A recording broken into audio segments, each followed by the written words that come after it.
Good evening, Guardians. My name is the Black Link, and today is October 25th, 2018. Another Thursday, so you know what that means. It is time to delve into the Bungie weekly blog, This Week at Bungie.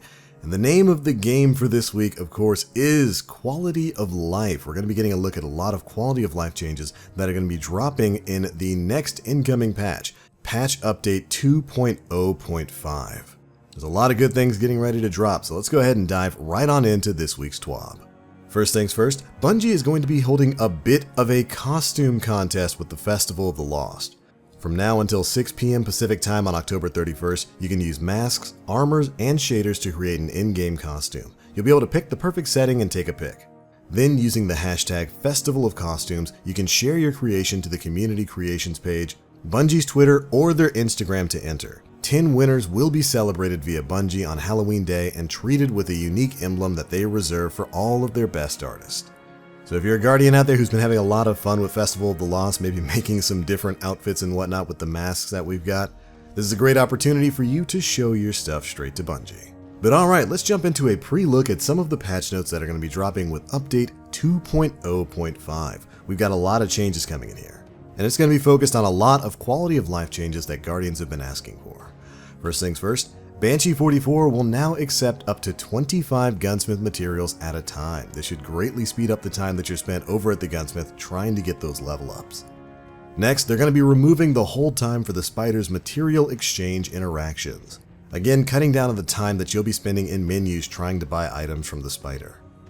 Next, they're increasing the stack size of ghost fragments from 10 to 20. Hallelujah! This is one I've been waiting for. Ghost fragments, of course, are what you utilize to pick up bounties and whatnot from the spider.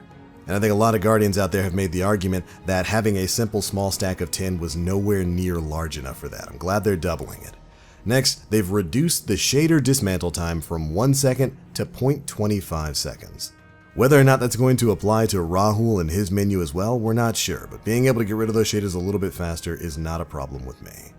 Next up, one of the biggest changes that Guardians have been asking for, exotic duplicate weighting. Here's what they have to say. When you're receiving an exotic, they will now take into account all the exotics you've found and weigh them against exotics you have yet to acquire. This lowers the chances of you receiving exotics that you already own. So many people out there right now have come up with the exact same complaint. They've been playing Forsaken, some of them pretty religiously since it came out. And while they have gotten their hands on some exotics, most of the exotics that they have gotten have been duplicates of Year 1 gear. Hopefully that's going to be changing once Update 2.0.5 goes into effect.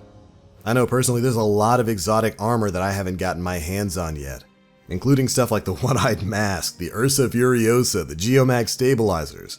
It's just really frustrating to have a lot of really awesome new exotic armors and exotic weapons and all kinds of stuff added to the loot pool, and then every time you get that magnificent yellow drop, it's like another Karnstein or even worse, a quest exotic weapon. Speaking of, that's seeing some changes too, because exotic quest weapons are being removed from the exotic engram loot pool.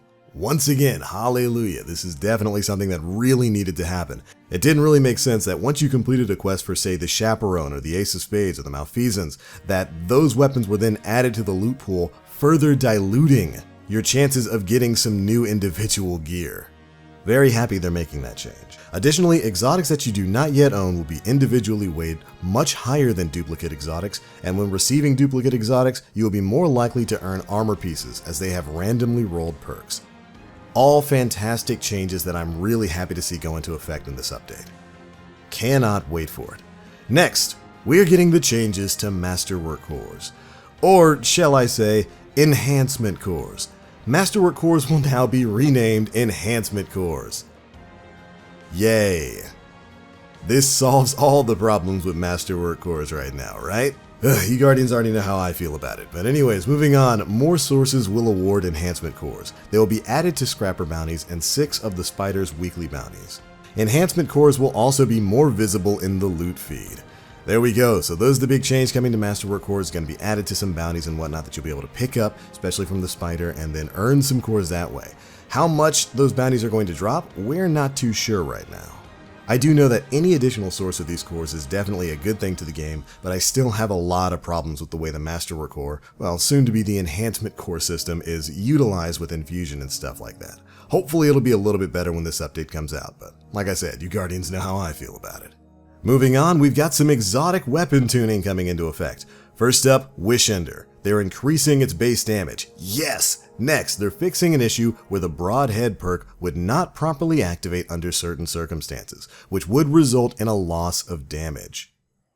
For those who don't know, the Broadhead perk reads like this. Piercing arrowhead that damages the target on entry and exit. One shot can overpenetrate multiple targets.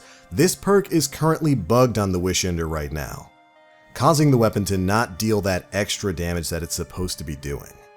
It's one of the reasons why the Wish Ender has kind of been put on the back burner for a lot of Guardians right now. And thankfully, it's finally being fixed in this upcoming update. It's kind of a shame considering the awesome quest to get the Wish Ender bow. It sucked a bit that the weapon wasn't living up to its true potential. I cannot wait to get a chance to use it when this update comes out. If you Guardians want a really great review of the Wish Ender bow, make sure you go check out Holtzmann's video on it. It's a great review video. It covers all the ins and outs of the Wish Ender, including the issues going on with Broadhead right now. So make sure you Guardians go and check it out. But that's not the only underperforming exotic right now that's getting looked at in Update 2.0.5. Malfeasance is finally going to be seeing some changes. They're increasing the explosive shadow detonation damage as well as increasing damage against Taken and Invaders. This is a double buff that definitely needed to happen. Malfeasance right now is a very underwhelming exotic hand cannon. While it's not, bad per se, its exotic perks as they are right now really don't shine. I mean, you're not really going to notice that extra taken damage outside of certain situations within Gambit and, PvE. And the explosive shadow detonations left a lot to be desired. If you'd like to see a review from that, our own Nemplays covered it right here on this channel. And he covers basically everything you need to know about the Malfeasance as well as his thoughts on how exactly it could be buffed. Links to both of those reviews will be down in the description box below. Go check them out. But I'm very happy to see that those two exotics in particular are being addressed in this update. Alright, next up we're seeing some changes to trace rifles in the Crucible. They're now going to spawn with 50 ammo in the Crucible, and they're going to benefit from the following armor perks: Auto Rifle Loader, Unflinching Auto Rifle Aim, Auto Rifle Targeting, Precision Weapon Targeting, and Auto Rifle Dexterity. These were all perks that previously did not work with trace rifles. So you should be noticing a little bit more consistency and a little bit more ammo for them in PvP moving forward. But alright, that's it for our sneak peek of Update 2.0.5. That is again set to drop at around 9 AM Pacific time on Tuesday, October 30th. It's going to be a big one, Guardians. I hope you're ready. Alright, the next and really last big thing we needed to cover in this week's TWAB is, of course, Gambit. Next week, players will have their first chance to earn Infamy at accelerated rates. Whether you're striving for the Dredgen title or just looking to complete your first Infamy reset since launch, there's no better time to jump in and bank some modes. Infamy gained from bounties, wins, and losses will all be increased.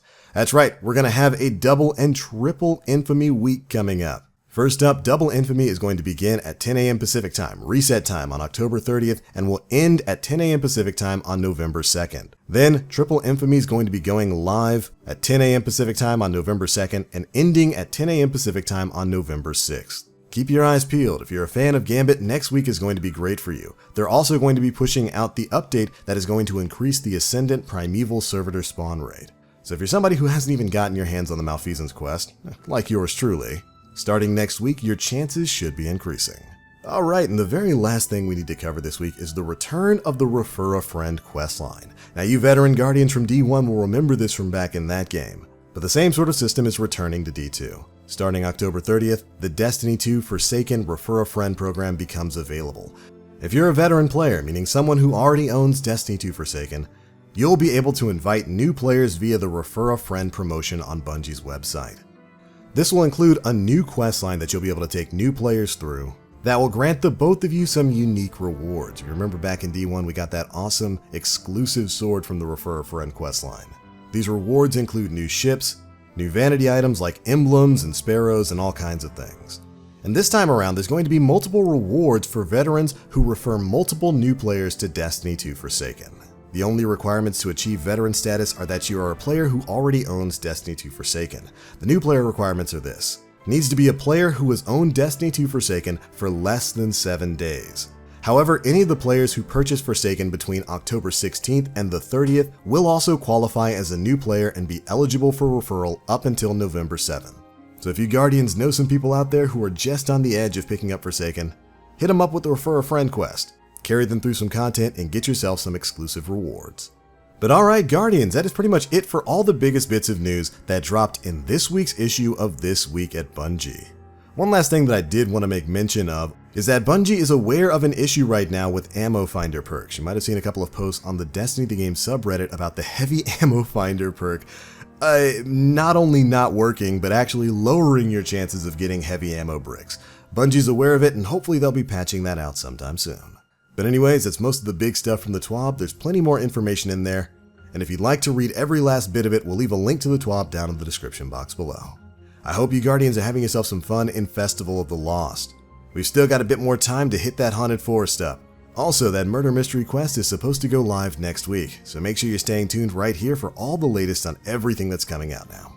But anyways, that's it for this one. Thank you Guardians so much for watching, and as always, I'm the Black Link. You Guardians, stay frosty.